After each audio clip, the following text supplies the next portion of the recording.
Assalamualaikum warahmatullahi wabarakatuh. Yang terhormat Bapak Leonard Darmawan selaku dosen mata kuliah Teknik Komunikasi dan yang saya banggakan teman-teman sekalian. Pertama-tama marilah kita panjatkan puji dan syukur kita terhadap kehadirat Tuhan Yang Maha Esa, di mana kita telah diberikan rahmat, hidayah serta karunia-Nya sehingga kita masih diberikan kesehatan. Perkenalkan, nama saya Rahman Fauzi. Dalam pidato ini saya akan membawakan tema kebutuhan gula Indonesia. Kebutuhan gula konsumsi secara nasional cenderung bertambah dari tahun ke tahun seiring meningkatnya jumlah penduduk, pertumbuhan ekonomi, dan pertumbuhan industri makanan dan minuman. Untuk memenuhi kebutuhan tersebut, pemerintah terpaksa harus mengimpor gula yang tentu saja akan memberikan keuntungan kepada para mafia importir gula. Maka dari itu, kita sebagai pemuda berpendidikan, kita harus bisa mengembangkan dan menambah produksi gula. Keinginan pemerintah untuk swasembada gula patut didukung, namun demikian keinginan swasembada tanpa diimbangi dengan penambahan luasan tanaman tebu tentu akan sulit bisa dicapai. Penambahan luasan dengan program tebu rakyat harus segera dilaksanakan dan jangan hanya dilakukan sesaat saja, dengan harapan terbangun kemitraan antara perusahaan gula dengan petani untuk mendukung peningkatan produksi gula nasional. Maka pemerintah akan melakukan sebuah gerakan nyata dan berkelanjutan di daerah yang potensial bagi pengembangan tanaman tebu di luar Jawa sebagai upaya mendukung program pemerintah dalam meningkatkan swasembada gula.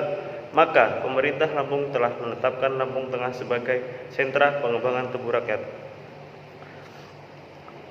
Penetapan tanaman yang menjadi unggulan tersebut tentunya sesuai potensi Lampung Tengah yang sangat potensial bagi pengembangan komoditas tebu rakyat. Pengembangan tebu rakyat di Lampung Tengah tidak hanya sebatas produk hulu saja, yakni petani menanam tebu lalu dijual ke pabrikan, tetapi juga terbangun produk hilir yang akan lebih meningkatkan pendapatan petani.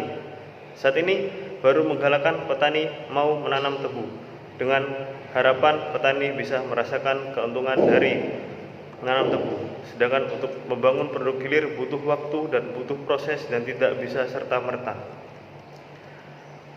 Tahun ini sudah terdapat 11 kelompok yang mengembangkan tanaman tebu dengan pola kemitraan dengan luas mencapai 1000 hektar. Terdiri dari 500 hektar rawat ratun dan 500 hektar perluasan areal.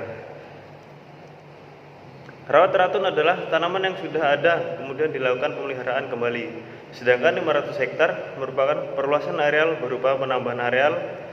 Luasan areal ini merupakan milik masyarakat, bukan punya perusahaan.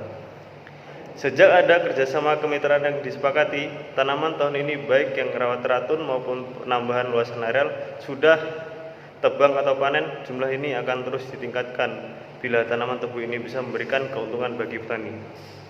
Bila petani benar-benar sudah menguasai teknologi budidaya tebu, maka luasan tanam terus meningkat, tidak menutup kemungkinan pemerintah daerah akan membangun pabrik gula skala kecil terkait dengan program tebu rakyat ini. Bila program tebu rakyat didukung optimal, maka pengembangan tebu rakyat di Lampung Tengah akan meningkat, bahkan bisa jadi komoditas tebu juga bisa menjadi ikon Lampung Tengah selain padi, ubi, kayu, dan sapi.